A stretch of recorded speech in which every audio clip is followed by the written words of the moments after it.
On est dans une chaîne d'opinion ici, dans une émission d'opinion. Non, on n'est pas dans une chaîne Non, d'opinion. on n'est pas dans une chaîne d'opinion. On est dans une émission de parti pris. On est non plus. Ne dites de pluralisme, d'information et de débats contradictoires. Pardon. Qui parle? De quoi parle-t-on? Et comment sont traités les sujets sur les chaînes d'information en France? Vous allez le découvrir. Pendant des mois, Reporters sans frontières a mené une enquête hors norme. Des centaines de milliers de bandeaux d'informations collectés, des heures d'antennes analysées sur toutes les chaînes françaises d'information en continu. Résultat, une radiographie du pluralisme inédite en France. Les conclusions, vous allez le voir, sont sans appel. Parmi les 4 chaînes d'infos accessibles gratuitement sur la TNT, seule CNews se distingue par ses manquements flagrants et répétés.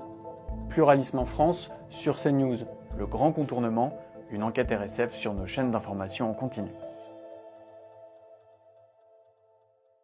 En France, le pluralisme n'est pas une option, c'est une obligation et même une condition de la démocratie selon le Conseil constitutionnel. Très concrètement, les chaînes d'infos doivent proposer une variété de sujets, avoir une diversité d'intervenants et faire entendre plusieurs points de vue.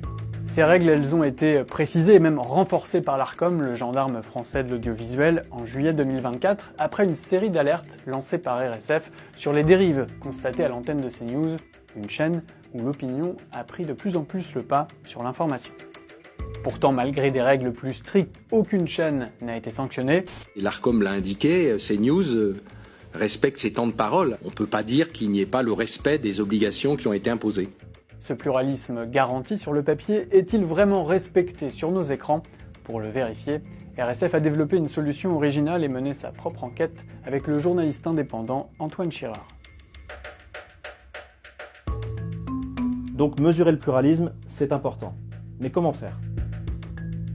Selon la loi, il doit s'apprécier sur une période d'au moins 1 mois. Analyser ça manuellement, c'est donc quasiment mission impossible. Mais on a remarqué que ce dont on parle sur ces chaînes, c'est presque toujours écrit en bas de l'écran, dans les bandeaux. Et juste au-dessus, un autre bandeau indique fréquemment qui est en train de parler. Alors, on a une idée. On a fabriqué un petit logiciel capable de lire le contenu de ces bandeaux toutes les 10 secondes de manière automatisée. Et on l'a programmé pour scanner les 4 chaînes info 24 heures sur 24 sur tout le mois de mars 2025, le mois qui venait de s'achever au moment de débuter cette enquête. Au total, pas moins de 700 000 bandeaux collectés sur BFM TV, CNews, France Info et LCI. La suite nous a pris plusieurs semaines. Étiquetage de chaque sujet, catégorisation et vérification des données. Et le résultat de tout ce travail, ça donne une photographie assez précise de qui parle et de quoi on parle sur les chaînes d'information en continu en mars 2025. Alors, qui parle?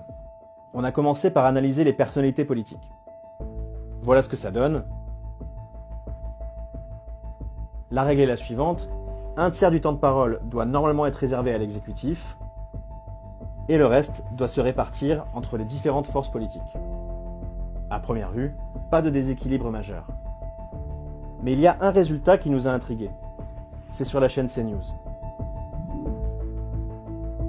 Dans ces bandeaux, la gauche est bien plus représentée que les autres courants politiques. Ce qui n'est pas vraiment l'impression que l'on a quand on regarde la chaîne.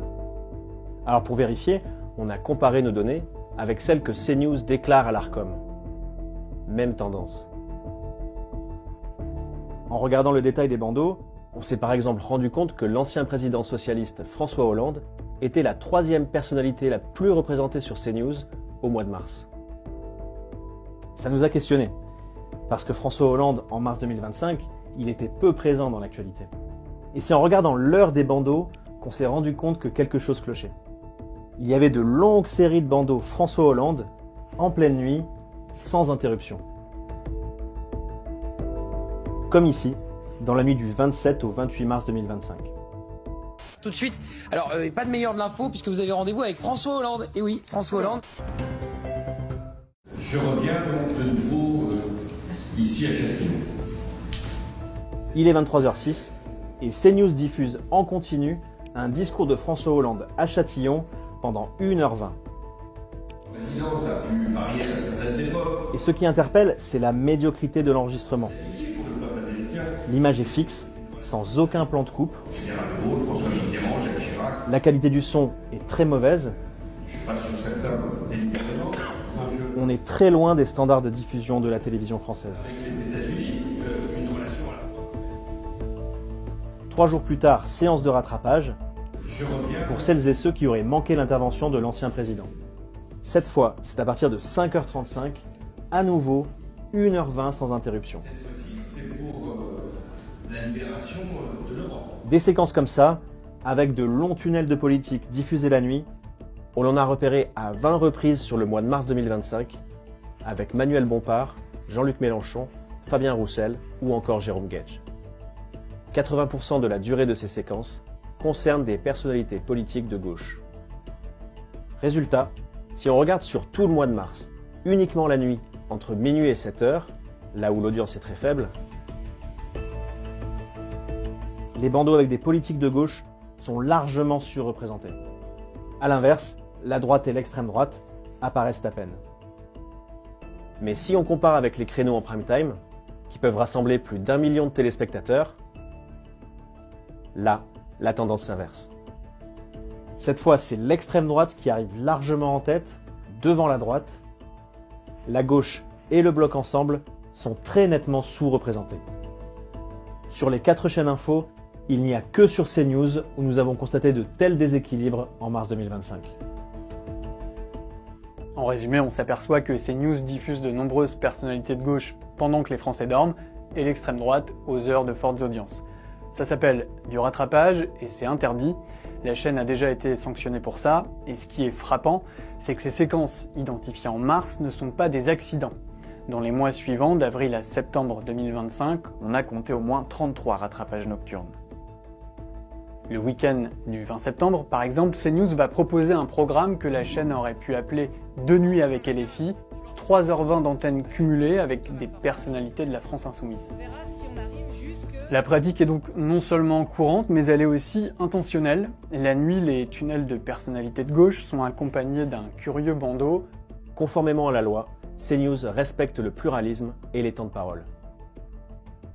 La chaîne se targue donc de respecter le pluralisme politique au moment même où elle en détourne l'esprit. C'est un joli pied de nez à l'Arcom qui n'a jamais sanctionné la chaîne pour ça ces derniers mois.